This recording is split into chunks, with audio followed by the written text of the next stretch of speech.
Happy Saturday morning. You know, I'm looking down at all my electrical notes here, Yep. thinking that, we still have ice machines in our cars. Ice machines, yes. Really, you do? Internal combustion gas engine. combustion engine. Sorry, my brain keeps thinking like you. What's an ice maker got to do with my car? Air conditioning? No. Internal combustion. Yes, I like those. Yes, they work well. They make lots of noise. But even electric cars. Christine is in the studio today. We got Indeed. Krystyna Lagowski, who's an automotive journalist and car tester too, right? Well, I do like to drive them. I don't know that I would call it testing. Okay, but you do test the throttle. I do test the throttle. Yes, I do. Can you make the tires squeal like that? Well, you know what? I've been known to. There you but, go. Shh, don't tell the police. No. 'Cause that I think that's an automatic stunt driving charge. I think so. Yeah. Yes. Yeah. They probably have a noisemaker under the hood to make it sound like your tires are squealing. That's a when they're great actually idea. Not. I like that Oh, idea. they can do anything these days. Those computer chips, my goodness. Long as they're the A chips and not the, Not the ones being manufactured by some teenager in his mother's basement. Also joining us on the show today will be Kevin Lisso from EnerSavings, and that's an interesting thing. I'm very interested in talking to him. Yeah. Yeah. The company helps provide electrical vehicle charging in different locations. It's a interesting thing. So he's going to tell us more about that. Quick Very story. cool. I had a customer put a deposit down on a Tesla and then without realizing that he wasn't going to be able to charge it because there was no way to do it in his condo. Right. And he lost his deposit on the car. Oh, ouch. Yeah. Yep. So Ouch. things to consider. Yes. Something to think about. Talk to your friendly neighborhood automotive experts before you buy a car. That's why we're here. Exactly.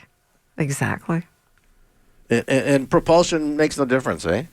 Well, I'm thinking about changing things on my YouTube channel, Right. And it's all about the joy of driving. To me, that's I just love driving. I don't care what the car is. I don't care. I think that's how a it's great powered. idea. Yeah, and whether it's fun to drive or not, and I'm fortunate to be able to drive lots of things that are really enjoyable. And it doesn't matter whether it's a 3-row SUV or a hybrid; they all can be fun. And, Yes. or even an EV. And I drove that Genesis GB7. We talked about it last week. That was one of the best EVs Really? I've driven in a long Yes. time because it looks like a regular car, but it's pure EV. It handles exceptionally well. It's got all the benefits of a normal car and all the benefits of an EV. I thought it was Yeah, great. that's what you want. I just saw on the interweb they did a whole thing for journalists in Detroit, as a matter of fact, an EV drive. Oh, probably they do that all the time. Yeah. Oh, okay, and it came back with so many people going, "Wow, that was a lot of fun." Yeah. Yeah. I mean, people who had, and really obviously heard about electric cars but had no desire. They finally got their butt behind the wheel, and they went, "This car's pretty cool." Yeah, a lot of them are. I had an AMG electric in California a little while ago. Ooh, that was nice. incredible. So obviously very fast, but it handled very, very well. Beautiful, beautiful car. They're so much fun because all that torque, and you step on the accelerator, and boom, off you go, and it's like G-forces, man. Every car feels like a sports car. However, there is a problem. There's always a problem, Al. The problem is that we can talk about microchips or whatever other reason, but there's a lack of product right now, and we're seeing some bad things happen in the automotive sales end of things, right? Yeah, there's the murky side of car shopping, as I call it. Yes, you have this real shortage of inventory that's caused by a number of factors, including this, semiconductor chip shortage and geopolitical events like the war between Russia and Ukraine, and And to find out more about that stuff, hang on, you can't give the whole story right now. Okay, sorry. We got to take a break, okay? We got to jump out of here and pay some bills. I know I got her rolling, and she said, "Okay, is it my turn?" I went, "No, not quite yet." That's the tease. Come on, you know how to tease. Okay, well, sort of. All Give us a right. little wink, nudge, nudge. Okay, Come on. nudge, right. nudge, wink, wink. There you go. Oh, we're on TV now. I better keep it I clean. know. All right, this is Dave's Corner Garage. We're rocking and rolling here on a Saturday morning. We got Brian Max, we got Krystyna Lagowski, and we're having a blast. We'll be right back. Hummer from Hamilton or Tesla. Welcome back to Dave's Corner Garage. I'm Brian Max in studio with Alan Gelman from Glen Allen Motors and Krystyna Lagowski. We're going to talk a little EVs and other things. And I learned another thing What's this that? week. Well, I'm dealing with Mercedes with our race cars. And I learned a little bit about more German driving laws, traffic laws, all kinds of crazy laws. I've got an interesting law. Did you know that cats can't drive boats in Germany? Cats Okay. can't drive boats in Germany. And did you know why? No, why? It's for boating. Oh, I wish I had my drum kit here. I'd be doing a bum. I'll have to tell my cats that when I go home that they can't drive a boat because they're Well, in Germany, it's okay in Germany. here. Okay, Yeah. actually they can here. Okay, that's good. I'm relieved. I'm sure they will be too. I often see dogs sticking their head out on the driver's side, and I'm going, "What are you doing?" He's not driving though, but he's in the driver's lap. Oh, that's bad. Yeah, there must that's- be video or pictures somewhere of an airbag going off, and unfortunately, Oh, I'd doing hate to damage, see that. eh? Oh. Yeah, that's so bad. And I see it all the time. Yeah. Yeah. Yeah. I'm not naming names, but I have a neighbor that does that. Okay. Oh, yeah. Okay. Yeah. All right. So if you're in the market for a car, you may find out that it's murky waters out there. What's going on? That's right. So I wrote an article for the Globe and Mail about, this gentleman in Burlington who he had his car totaled by a drunk driver. It was parked. Thank goodness no one was hurt. And, so he had to replace it. And because he had it insured for full replacement value, checked on the Kia Canada website, saw that it was $54,000, went to Leggett Kia Burlington, which was, very close to him because they had the exact car that he needed. And, they told him that it was $64,995. So that's $11,000 over MSRP, manufacturer's suggested retail price. And he was shocked because, how did that happen? And they told him it's a market adjustment price and that's just the way it is. And if he wanted the car, that's what he would have to pay. Now, because there was such a shortage, he was really stuck. The dealer knew that he had no car and that he was getting an insurance payout. And they really, really, really took advantage of him. And this is happening. It's not just an isolated case. This is happening in a lot where you go shopping for a car and you're being told that, well, it's going to be, $5,000 above what the manufacturer's website says it is because it's a market adjustment price because cars are in such short supply.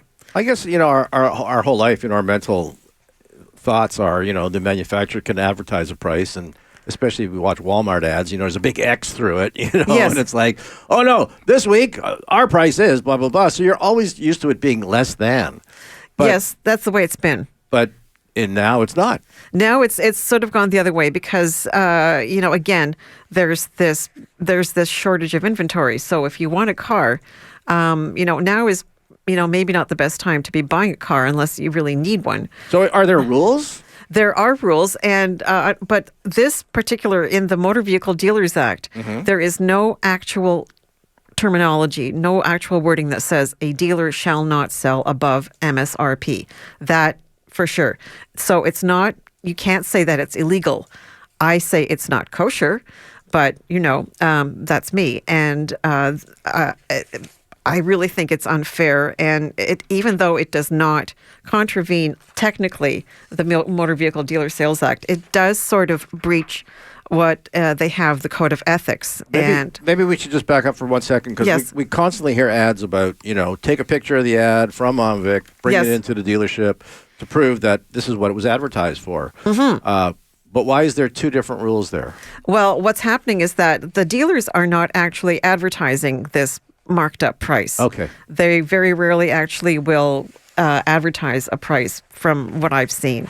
And Now, by the rules, though, if the dealer advertises that price, that's correct. that should be That should be the price The that you bottom line, pay. right. Yes. So they're skirting that rule by not advertising an actual price. Yes, and unfortunately, there's another thing that's going on. That's called tide selling, where you feel that, and this is the other part of the story that I wrote for the Globe and Mail, where a gentleman was buying a BRZ and was told that the price was going to include. He was surprised. He came back to pay for the car, and there was an extra $1,300, and he was told this was like for a warranty, and that was not optional. He had to buy the warranty. And this is also happening out there. In addition to the market adjustment is this tide selling where you have to pay for extras that the dealer has added that you're not going to see on the manufacturer's website. I think they call it tide because they're cleaning you right out of That's everything. Yeah, unfortunately, yeah. right. So it's a unfortunate situation, and how do you prepare yourself for that? Because you go out and you plan, you budget for your car, you go to your bank. You do, all your, estimating that, this is what it's going to cost you based on the manufacturer's, MSRP. And then you're being told that that's not the case. It's going to cost you even more.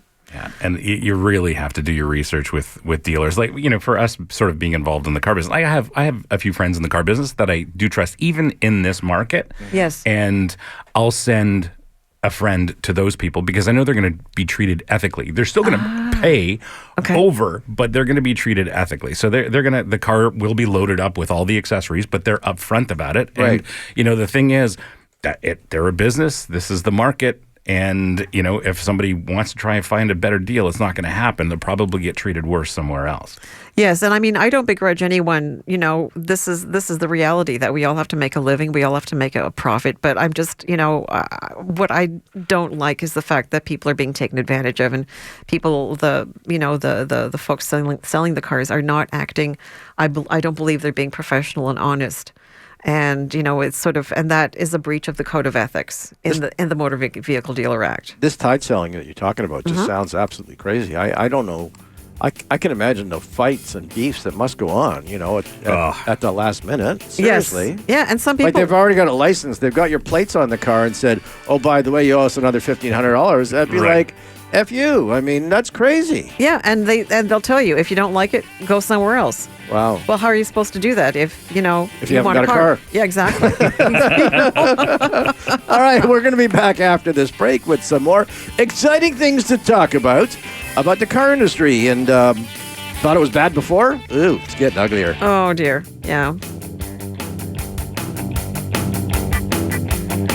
So that doohickey is making a funny... Welcome back to Dave's Corner Garage. I'm Brian Max in studio with Alan Gelman from Glen Allen Motors and Krystyna Lagowski, another car writer, tester, all that stuff.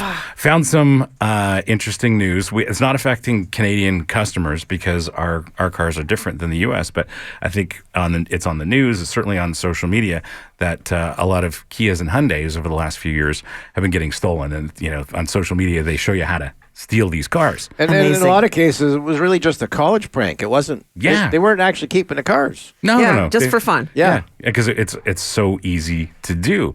And Kia and Hyundai have done the right thing. They've addressed this. They've reached out to all their customers. They have solutions. But of course, politicians get involved. And here we are.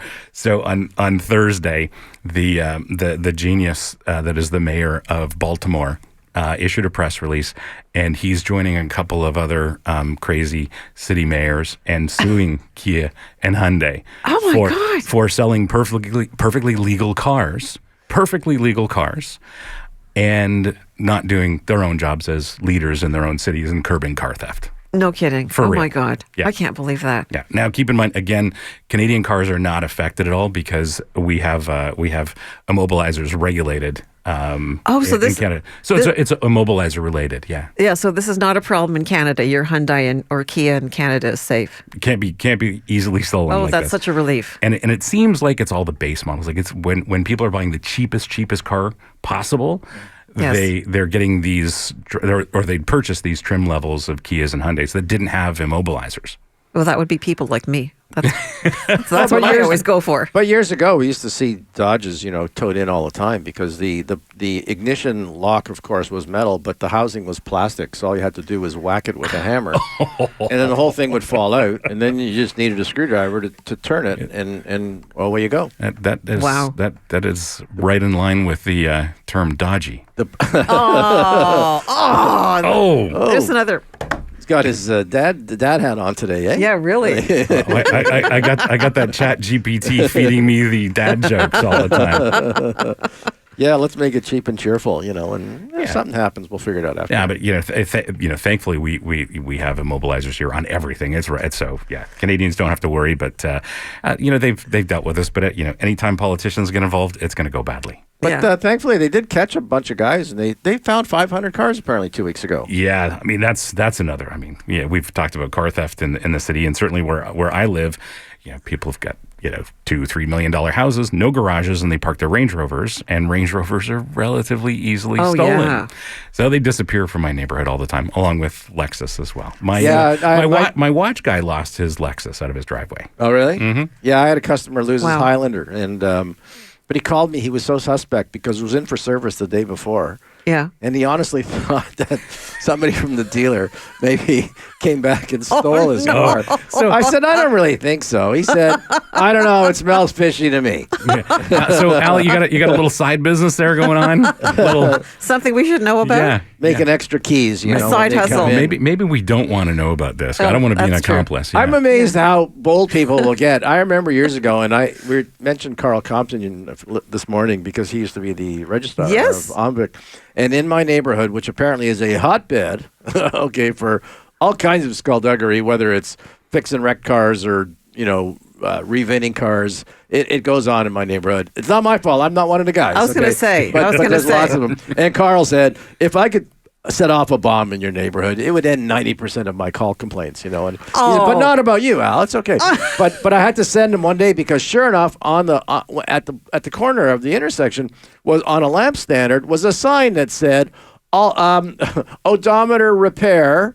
I Yeah, wonder what that means. What is that supposed to mean? Yeah. Yeah. Yeah, the guy was advertising, we'll come to you, cheap prices. Well, that was for redoing, like turning back people's odometers. And I went, Which is very illegal. how big cojones has this guy got? He's going to advertise that he Wow. does this. Yeah. And did you take that sign down, Alan? I know No, you I took did. a picture of it and sent it to Carl. Oh, did you? Okay. I did. This is Carl. Check this out. I couldn't believe it. I honestly couldn't. And then somehow, I don't know who took it down, but 2 days later, the sign was gone. Isn't that mysterious? I was very happy. I'll bet you were. I went, how could they do that? These guys, seriously, eh? What chutzpah? Exactly. That's right. Exactly. All right, the time is 10:26, and we got to jump out quickly. And when we come back, we're going to have Kevin Lisso on the phone. He is from EnerSavings.com, a company that's going to help you if you're a building owner, or it'll give you some information if you're thinking about electric cars or building a building that will be housing electric cars, I guess. Awesome. We'll be right back. Calling all hybrids and electrics. We want to hear. Welcome back to Dave's Corner Garage. I'm Brian Max in studio with Alan Gelman from Glen Allen Motors and Krystyna Lagowski. And joining us on the phone is Kevin Lisso from EnerSavings. Good morning, Kevin. Good morning. All right, so you got a company that helps people who are either want to retrofit their condo or going to build a new one. Lots of things they need to know if they're going to be putting electric cars in there. Correct? Yeah, correct. We look after both residential and commercial industrial users for EV cars, and we deal with a lot of car dealerships as well. So when you go and you buy your actual EV car, the car dealerships offer, we call it our subscribe and drive program. So they actually organize a charger for you too, right when you buy the car, right from the car dealership. So yeah, we look after residential, commercial, industrial, but one of the challenges has been in the industry is how to electrify and get condominiums set up for EV charging, because when you're sitting at home, you can just put a charger in your garage. You come home at night, you plug it in, and get up in the morning, you unplug it. It's like having your own gas station at home, right? So when you get into a condominium, you run into all kinds of different issues. So you've got, let's say you had 200 parking stalls or 200 residents in a building, and right now our EV adoption rate is still down under 9% here in Ontario anyway.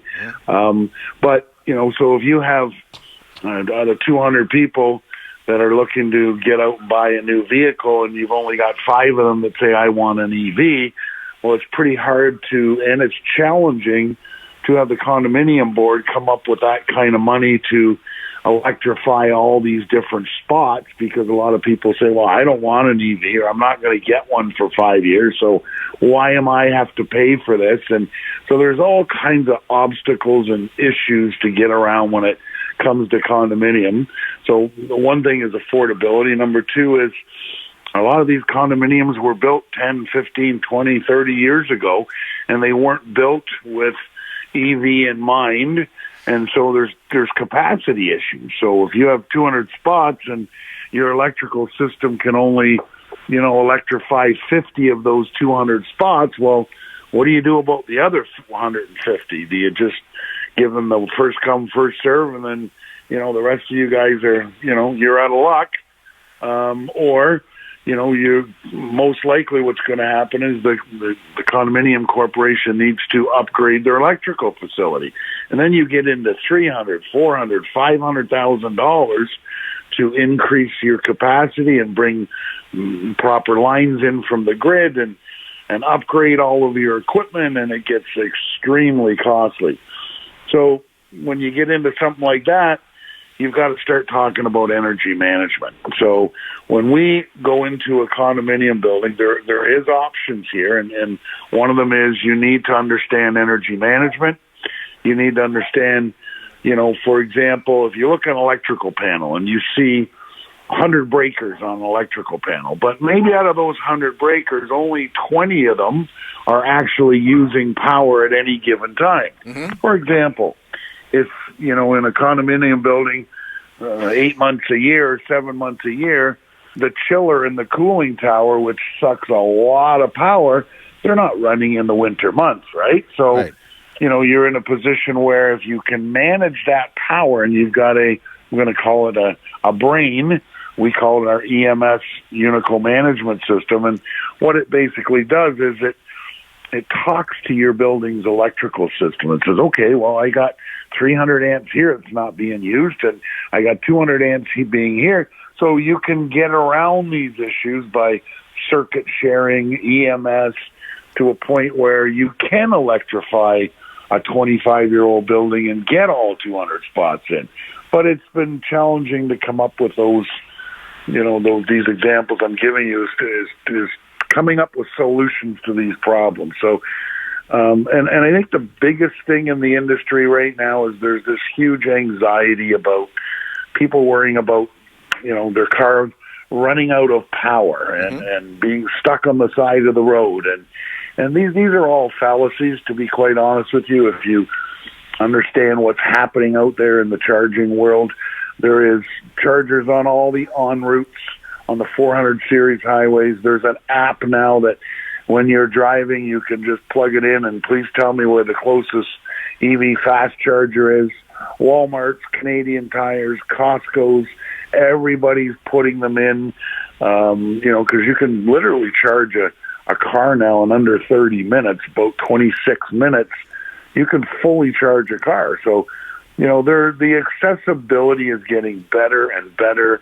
And quite honestly, when you come home at nighttime and you plug your car in and you get up in the morning and you've got 450 or 500 kilometer charge and you're just running around the city, you're not going to run out of a charge. That's more of an anxiety issue. It's getting better and better every day. So the reality is that you don't actually need to charge your car every single night. Most cars now have enough range that they can go for a couple of days without charging. Absolutely. Yeah. Kevin, question. We're down here in Liberty Village, which was, back from the 1800s, a lot of the buildings here. The municipality or the city itself, who provided power to the buildings, they were expecting that your whole service was going to be 35 amps. If you put up a condo and you need to run all new lines, does the city or the municipality pay for that, or they charge you to do that? Well, so, and this is the issue with Ontario, quite frankly. Mm-hmm. Some other provinces have jumped on the bandwagon years ago. Like, for example, in Vancouver, just got back from there. We also have an office in Vancouver, and I can tell you that they are light years ahead of us. Their rebate programs, yes, the provincial government They literally pay for up to 50%, not just of the charger, but of the actual infrastructure costs as well. And then there's federal programs offered by EnerCan and ZVIP that you can literally piggyback that as well. And you can get like 70% of the entire project cost covered. Is that something that you're... Oh, sorry, go ahead. No, just here in Ontario, they're just lagging. Like Quebec and Vancouver and even the eastern provinces have all caught on, and it's just, we don't have anything here yet. So, but carry on. I was going to ask you, does your company help these condominiums and these buildings access some of this federal funding?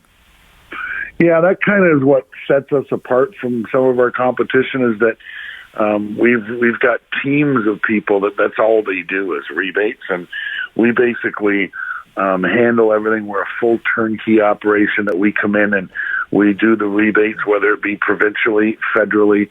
Even a lot of municipalities have, they're not large, but $3,000 to $15,000 perks where they'll give a piece as well. So yes, we handle all of that for our clients, and there's these carbon tax credits that we all know came out. We're paying for it in our gasoline and many other things we don't even know we're paying for it. But the federal government says every dollar I collect, and it's literally hundreds and hundreds of millions of dollars a year, is being put back out in green energy programs. So there's like the Climate Action Incentive Fund, CAFE, there's MUSH, there's different programs coming out literally every quarter. So I didn't realize there were so many programs. That's fantastic.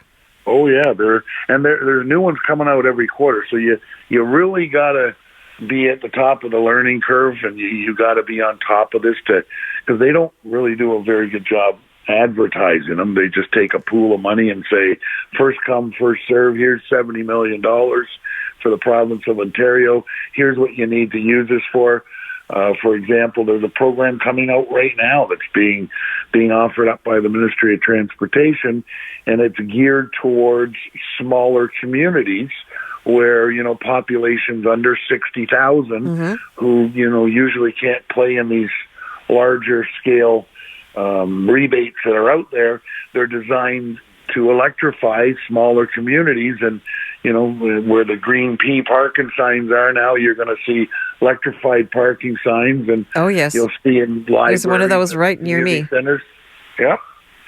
So there's programs happening everywhere right now, and you're just going to see that it'll be, it will be every quarter we see just it's doubling basically the amount of electrification, like literally every quarter. So it's getting better and better and better, and they have to do it. If you mandate a program that 2035 there is no electric vehicles being imported or manufactured in this country, we need to be ready for it, right? So they're doing a pretty good job. Yeah, I think you got it backwards there. No gasoline cars coming into the country. That's correct. Ice vehicles, yes. Sorry. Really, and I'm concerned about this MUSH program. Is that where you unplug my freezer so you can get more juice for the car and then my ice cream goes soft?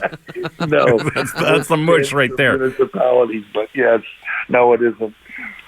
All right, people want to find out more about the company. How do they get in touch with you?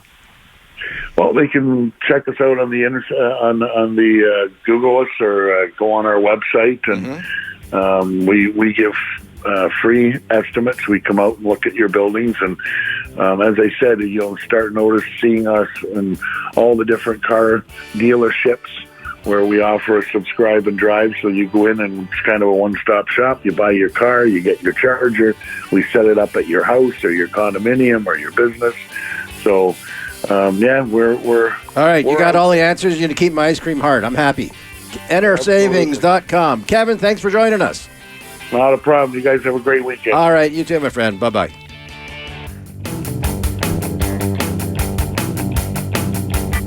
Calling all hybrids and electrics. We want Welcome back to Dave's Corner Garage. I'm Brian Max in studio with Alan Gelman from Glen Allen Motors and Krystyna Lagowski.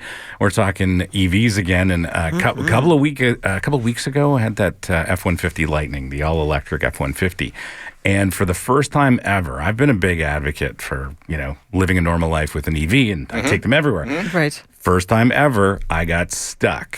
And I had to make a decision. Do I try to find another charger that I don't know, or head back home? Because I was heading to a certain area and I knew where the 2 level 3 chargers were, and that's why I went out in that direction. So I was going to go see some friends. The truck was near dead anyway. There's very little charge left, and I went, level 3. I'll just hang out for 10 minutes and I'll be good. I'll make it back home, no problem. And I get to the one that I like to use, not working. I get to the other one that I know, and all the chargers are full. Yes. So I have just enough charge to make it back home.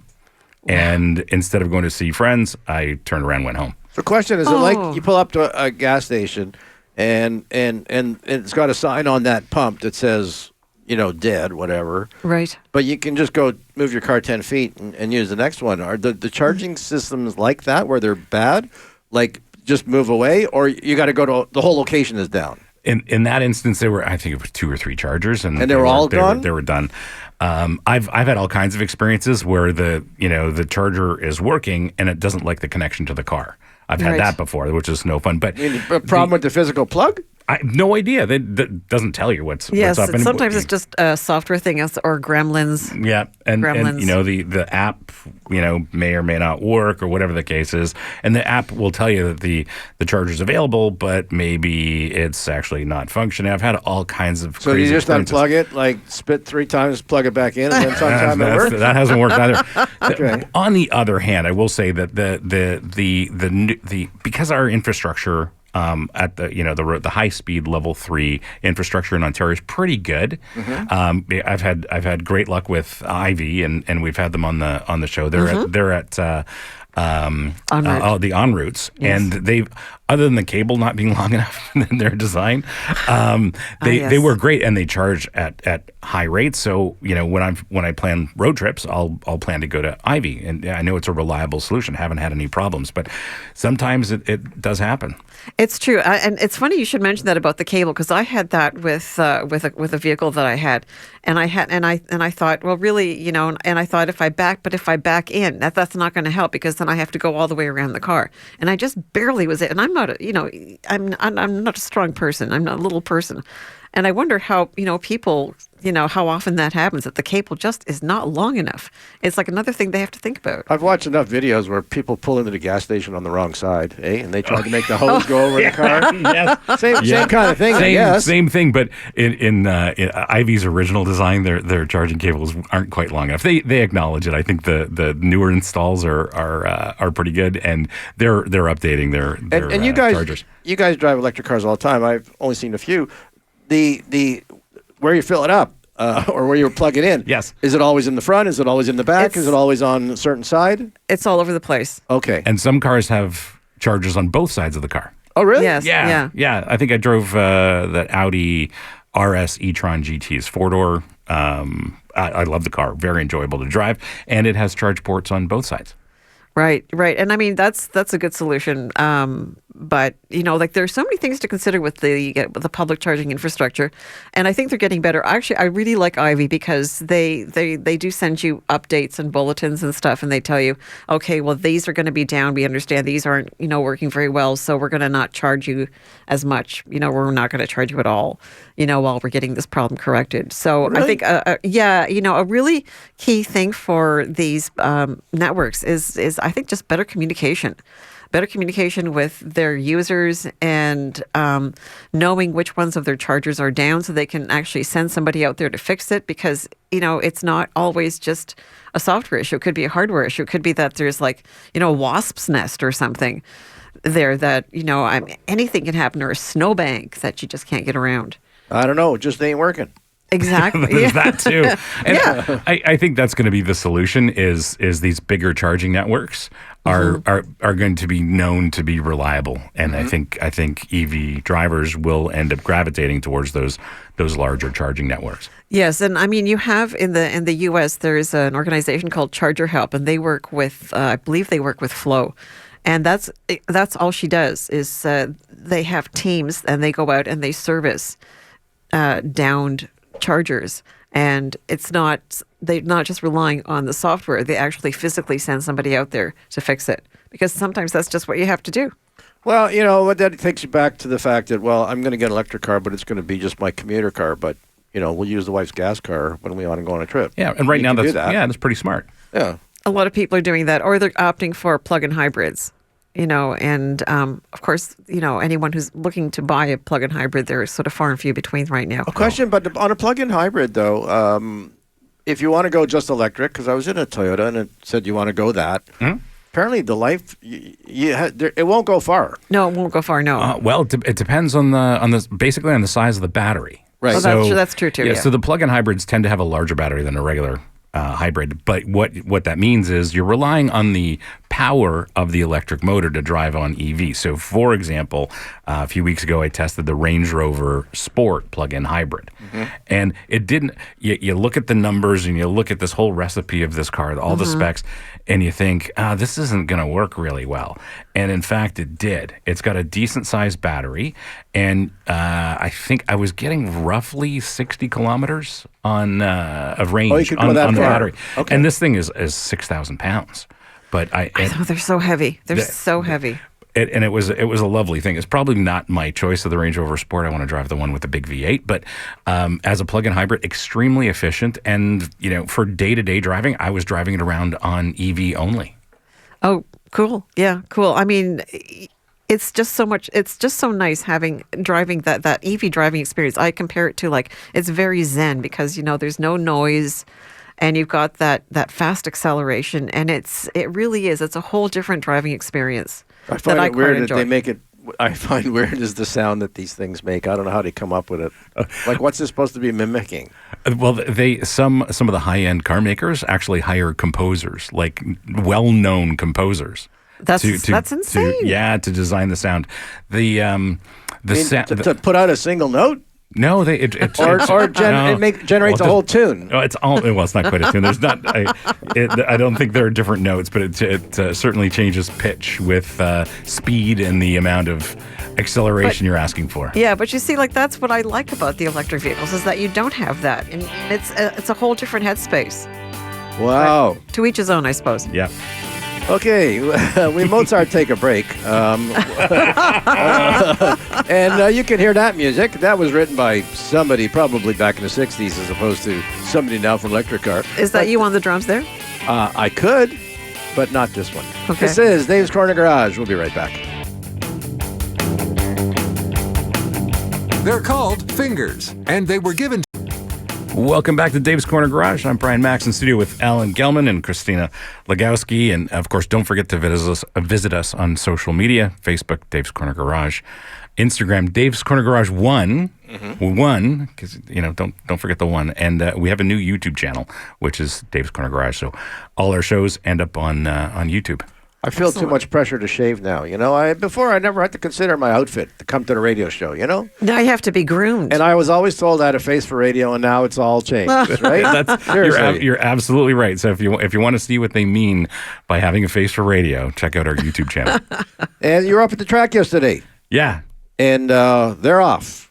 Somebody, you know, we're always telling people, our friends Sean and of course, Carrie's always saying, take it to the track. Yes. So you said you saw somebody's streetcar at the track, but apparently there was a problem. Yeah. A fellow ended up going off the track in his road car that was, you know, plated that he drives around daily, and unfortunately went off. It hit the tire wall and kind of wrecked the car a little bit. Nice. Airbags go off, I guess. Yeah, you could see all the airbags went off. And I was at Canadian Tire Motorsport Park, which is a very, very fast circuit. So when you go off there and you hit something there, as I have done, right, it generally is at high speed. Wow. Yeah. So was the car totaled? No, I think it looks kind of repairable. Who knows? They may write it off, whatever. But somebody will rebuild that car for sure. So it wasn't a rollover Beethoven kind of thing. No, but I've done the rollover. I've hit the tire wall. I have a chipped tooth from a crash at Canadian Tire Motorsport Park. I've kind of done it all. Well, when people want to go out there, I mean, let's say they want to heed the warning or the advice from our officers that say don't drive on the street. Mm-hmm. How do you do that? Like, can you just call the track and say, "Can I come up?" Yeah, it's almost that easy. Okay. So generally every week they will have some kind of track day that is available to the public. And I was visiting our friends from Drive Tech. We've had them on the show, and it was one of their days. And you pay the fee, and they have instruction available. And they have a system where you start working with an instructor, and then eventually you can drive by yourself. They have that's so different cool. run groups and that sort of thing. Mosport is definitely, or Canadian Tire Motorsport Park is a little bit more expensive. It's a big facility. It's a big boy track. It's not to be trifled with. But Toronto Motorsport Park, for example, which is near Cayuga, is very simple, very, very cost effective. I always recommend instruction and coaching because that is what I do. You can't really do this on your own. It's not like driving on the street, but it's very cost effective just to get your feet wet and do some laps out there. So it's less money for someone to tell you how to take that corner as opposed to you hitting the guardrail. Yeah, it's Way cheaper. much more cost effective to have instruction than to learn the hard way. Right, because just the toe alone to get it home, right? Well, and you're probably not going to have insurance coverage either. So do people listen? Do people listen when you tell them that? I tend to work with people who are genuinely interested. Okay. In certain situations where it's more of a casual thing, it's very difficult to teach gentlemen because the ego gets in the way. Oh dear. Oh dear. Yeah. Well, people should listen. I'm a big advocate for that, and in fact, on my channel, I've got lots of instruction about different driving things. That's good. That comes from racing, like seating position and manual shifting. So all those lessons are out there. It's more complicated than it looks, doesn't it? Oh, absolutely. Yeah. Most people don't know how to sit properly behind the wheel, so I spend a lot of time. How should you sit? How should you sit? That's a long conversation. Is it a long conversation? Yeah, okay. We'll have to do that in another show. Okay. Up straight. Yeah, kinda. Very simple. Not. What do they call it when they do? They like that is the gangster lean. gangster lean. Okay. Yes, I do. So you don't get shot. So your head is by the doorpost. Kind So of you hide yourself behind the B pillar. But I always say if you're doing the gangster lean, you've got other problems to worry about. All right, I want to thank Krystyna for coming down. You got an article you're working on now? I do. I'm writing a couple of articles for the Globe and Mail. It's online. It's behind a paywall. So subscribe. You're supporting Canadian journalism. So yeah. And they're car related, I guess. It's all car related. Yes, what I do. Yeah. Okay, and if you're thinking about an electric car and you're going to need a charger at home, of course, or if you're thinking about moving and move into a condo, and I don't know if they got electric power there or not. What to do is speak to Kevin Lisso at founder of EnerSavings.com. EnerSavings.com. Did I put the G in there? Yeah. That's Steve's fault. Thankfully, Because he's not I'm here. full of energy. That's why. That's what it is. Yes. It's EnerSavings. So you can save money. That's the idea. And charge your EV. Yes, and don't leave a deposit on a car if you don't think you can get it charged in. I can't believe somebody did that. Dick, we're back to Tesla again. I just don't want to talk about Tesla. Well, but you weren't too crazy about your pickup truck either. Well, no, the episode's on the channel in a couple of weeks, I think, and I wasn't so thrilled with the F-150 Lightning. Yeah. And then the 150 was because that's how much it cost, right? It was $109,000. Yikes. Okay. Yes. And that's supposed to be a work truck. Some people use it as a work truck. Yeah. Can you imagine? No. No, and you did the math because you're like an Einstein with that. No, kind of stuff. I'm not. I'm the opposite of Einstein. And you said it would take 8 years to pay it off. I did some rough math in my head, and I figured it's probably 8-year ROI to get your money back purchasing the Lightning over a gasoline-powered F-150. Yeah, Really? yeah. And amazing. And in your basic 150 now, what engine is the ICE version? It's a V6 turbo. They call it the EcoBoost. And it gets good mileage, It I gets guess. great mileage. Yeah. There you go. Carlos, thanks for keeping the wheels on our electric and gas-powered cars today. You're the best. And Krystyna, thanks for joining us again. Oh, thanks for inviting me. Wonderful time, as Brian, the always. weather's gorgeous. You can do some car testing today. I'm doing some car testing today. Excellent. All right, this is Dave's Corner Garage. Thanks for listening, everybody. Drive safe and tune in next week. We'll be back.